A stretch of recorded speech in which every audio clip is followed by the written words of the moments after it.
अब जैसे ही आप यूपी स्कॉलरशिप के ऑफिशियल वेबसाइट पे विजिट करेंगे तो सबसे पहले वाले ऑप्शन पे आपको क्लिक करना होता है। जैसे इस पे क्लिक करेंगे तो आपके सामने कुछ इस प्रकार का इंटरफेस ओपन होकर आएगा। यहाँ से आपको डेस्कटॉप साइट पे जरूर कर लेना है, ठीक है। अगर डेस्कटॉप साइट पे नहीं रहेगा तो थोड़ा सा आपको दिखने में भी थोड़ा सा या फिर कहिए कि लॉगिन करने में भी परेशानी हो सकती है, ठीक है। एक स्टूडेंट का ऑप्शन दिखेगा, इस वाले ऑप्शन पे आपको क्लिक करना है। यहाँ पे 3-4 ऑप्शन आएंगे।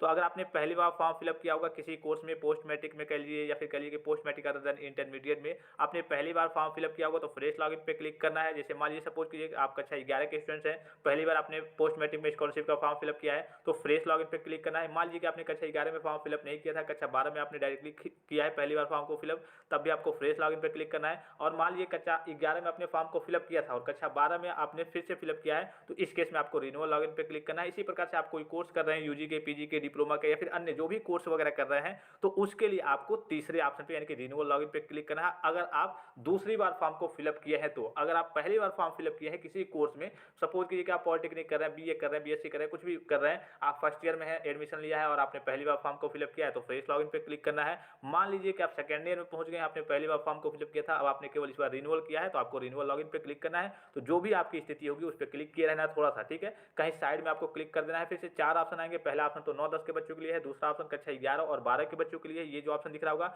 तीसरा option post matric other than intermediate यानी कि 9, 10 और 11, 12 को छोड़ करके उससे ऊपर की जितनी पढ़ाई होती है, जितने कोर्स होते हैं यूजी के, पीजी के, डिप्लोमा के, अर्थात ऐसे कहिए BA, BSc, MA, MSc, BCom, MCom, BBA, MBA, polytechnic, ITI, BTech, DLEd, BTC, जितने कोर्स हो गए, बीसीए, एमसीए, सभी के लिए तीसरा ऑप्शन है। और चौथा ऑप्शन भी इन्हीं सभी कोर्स के लिए है लेकिन अदर स्टेट के बच्चों के लिए है। तो जो भी आपका होगा उसको यहाँ पे आपको चूज कर लेना है। अब देखिए यहाँ पे आपका पूरा डाटा यहाँ पे फिलअप करना है, रजिस्ट्रेशन नंबर, मोबाइल नंबर। अगर आप रिन्यूअल कैटेगरी के स्टूडेंट्स हैं तो आपका यहाँ पे डेट ऑफ बर्थ मांगा जाएगा मोबाइल नंबर की जगह पे। फिर आपको कैप्चा फिलअप करना है, ये जो कैप्चा दिख रहा होगा, यहाँ पे पासवर्ड फिलअप करना है। पासवर्ड अगर याद नहीं है तो यहाँ पे आपको फॉरगेट पासवर्ड पे क्लिक करके आपको नया पासवर्ड जनरेट कर लेना है। चलिए सारी चीज़ को फिलअप करके फिर मैं आगे की ओर प्रोसीड करके आपको दिखाता हूँ। अब देखिए सारी चीज़ों को फिलअप करने के बाद यहाँ पे जो सबमिट का ऑप्शन दिख रहा होगा इस पर आपको क्लिक करना है। कुछ इस प्रकार का इंटरफेस ओपन हो जाएगा। यहाँ पे एक पैरेलल लाइन दिख रहा होगा, 3 पैरेलल लाइन दिख रहा होगा एक, तो यहाँ पे आपको क्लिक करना और कई सारे ऑप्शन आएंगे, ठीक है। तो आपको सबसे नीचे की ओर आना है। आप जैसे ही सबसे नीचे की ओर आएंगे तो एक ऑप्शन आपको दिख जाएगा यहाँ पे चेक करेंट स्टेटस, ठीक है। और यहाँ पे संशोधन का ऑप्शन नहीं आ जाएगा, अभी मैं आपको बताऊंगा। सबसे पहले चेक करेंट स्टेटस के ऑप्शन पे आपको क्लिक करना है। जैसे इस पे क्लिक करेंगे यहाँ पे आपका छाप तारीख दिखा जाएगा, जिस डेट में आप चेक करेंगे। मान लीजिए कि आप 12/2/2024 को चेक करें तो वो डेट दिखाएगा, 14 को चेक करें तो 14/2/2024 दिखाएगा। जिस भी डेट में आप चेक करेंगे वो डेट दिखाएगा। यहाँ पे 2023-24 का फॉर्म दिखाएगा, ठीक है। और ये किस आपका कोर्स कौन सा है यहाँ पे वो सारी चीजें दिखा देंगे, पर्सनल डिटेल्स ऊपर दिखा देंगे। अब यहाँ पे आपका रजिस्ट्रेशन कंप्लीट है, फाइनल सबमिशन जो दूसरा ऑप्शन है वो कंप्लीट है, स्टेटस एट इंस्टीट्यूशन लेवल से फॉरवर्ड हो गया, आगे क्यों चला गया है। और यहाँ पे दिखाएगा response pending by PFMS, pending at district scholarship committee, और यहाँ पे दिखाएगा pending at district scholarship committee. अगर रेड कलर में आपके स्टेटस में दिखा रहा है कि pending at district scholarship committee तो इस केस में आपको कुछ नहीं कराना है। ये आपका जो स्टेटस है वो वेरीफाइड स्टेटस है, 100% कंप्लीट वेरीफाइड स्टेटस है।